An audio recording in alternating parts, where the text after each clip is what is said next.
Épître de Jacques, chapitre 5. À vous maintenant, riches, pleurez et gémissez à cause des malheurs qui viendront sur vous. Vos richesses sont pourries, et vos vêtements sont rongés par les teignes.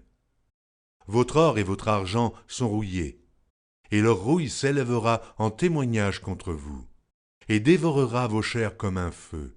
Vous avez amassé des trésors dans les derniers jours. Voici le salaire des ouvriers qui ont moissonné vos champs, et dont vous les avez frustrés cris.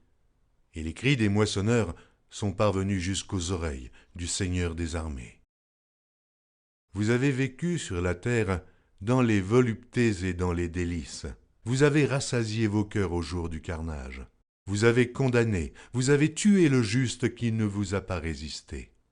Soyez donc patients, frères, jusqu'à l'avènement du Seigneur.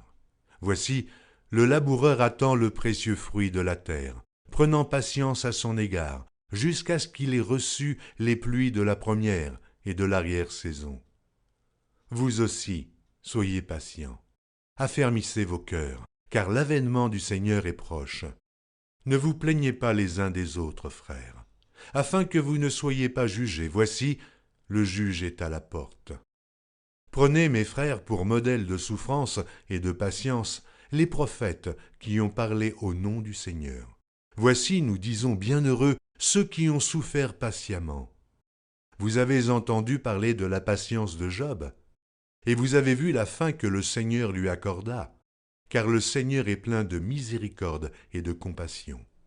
Avant toute chose, mes frères, ne jurez ni par le ciel, ni par la terre, ni par aucun autre serment, mais que votre oui soit oui, et que votre non soit non, afin que vous ne tombiez pas sous le jugement.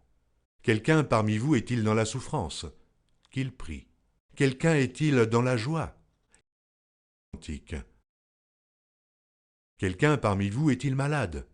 Qu'il appelle les anciens de l'Église pour lui, en loignant d'huile au nom du Seigneur.